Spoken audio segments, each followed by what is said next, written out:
শিক্ষামন্ত্রী হিসেবে এহসানুল হক মিলন দায়িত্ব নেয়ার পর শিক্ষা মন্ত্রণালয়ে দুই নারীর উত্থান ঘটেছে, যাদের দাপটে শিক্ষা মন্ত্রণালয় তটস্থ থাকে।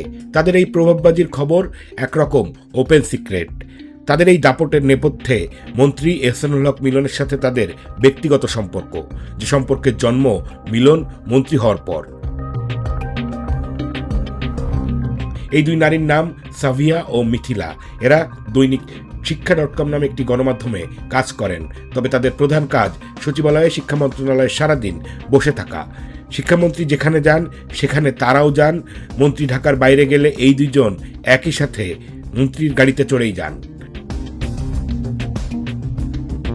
ঢাকার বাইরে মন্ত্রীর সাথে নিউজ সংগ্রহে গেলে মন্ত্রীর গাড়িতেই তারা চলাচল করেন, যা শিক্ষামন্ত্রীর নিউজ কাভারে যাওয়া অন্য সাংবাদিকদের চোখে পড়েছে। সম্প্রতি সাংবাদিকরা শিক্ষামন্ত্রীর সাথে এই দুই নারীর বিশেষ সখ্যতা এবং বিভিন্ন জায়গায় তাদেরকে নিয়ে যাওয়া নিয়ে মন্ত্রীর কাছে প্রশ্ন করেছিলেন। তখন মন্ত্রীর জবাব ছিল, তিনি তার ব্যক্তিগত অর্থে যা করেন সেটার জন্য তিনি জবাব দিবেন না।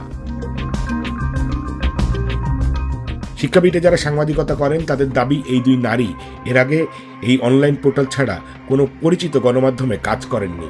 তবে মন্ত্রীর সাথে সখ্যতা হওয়ায় ইতিমধ্যে মিথিলা নামের এই নারীকে শিক্ষামন্ত্রী তার কোনো একটি প্রতিষ্ঠানের গবেষণা কর্মকর্তা হিসেবে নিয়োগ দিয়েছেন। এরপর থেকে শিক্ষামন্ত্রীর সব গুরুত্বপূর্ণ মিটিংয়ে তাকে রাখা হচ্ছে, যা মন্ত্রণালয়ের অভ্যন্তরে অনেক প্রশ্নের জন্ম দিয়েছে। এমনকি মন্ত্রণালয়ের বিভিন্ন গোপনীয় বিষয়েও এই মিথিলা মন্ত্রীর প্রতিনিধি হয়ে অংশ নিচ্ছেন।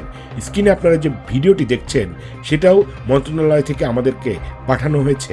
এভাবেই তারা মিলনের দপ্তরে সারা দিন বসে থাকেন।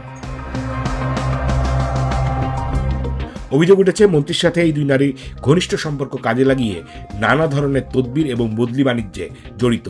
সংবাদ সংগ্রহে মন্ত্রীর দপ্তরে যাওয়া এই দুই নারীর সাথে এহসানুল হক মিলনের বিশেষ সম্পর্ক শিক্ষাপীঠের সাংবাদিকদের নজরে পড়েছে এবং বিষয়টি নিয়ে নানা হাসি ঠাট্টাও চলে।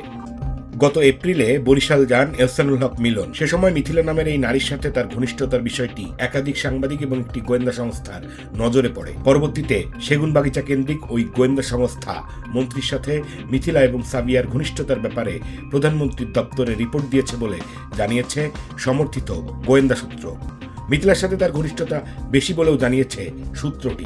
আমরা এই প্রতিবেদনটি প্রস্তুতের সময় জানতে পারি এহসানুল হক মিলনের সাথে একজন নারী এমপি এবং যুব দলের এক নেত্রীর ঘনিষ্ঠ সম্পর্ক রয়েছে, তবে এ ব্যাপারে এখনো বিস্তারিত জানা সম্ভব হয়নি। সংবাদ সংগ্রহে যাওয়া নারী সাংবাদিকদের সাথে বিশেষ সখ্যতা গড়ে তোলা, ঢাকার বাইরে বিভিন্ন জায়গায় নিজস্ব গাড়িতে তাদেরকে নিয়ে যাওয়া, নিজের প্রতিষ্ঠানে গবেষণা কর্মকর্তা হিসেবে নিয়োগ দেওয়ার মতো ব্যাপারগুলো এহসানুল হক মিলনের চরম অপেশাদারিত্বেরই প্রমাণ।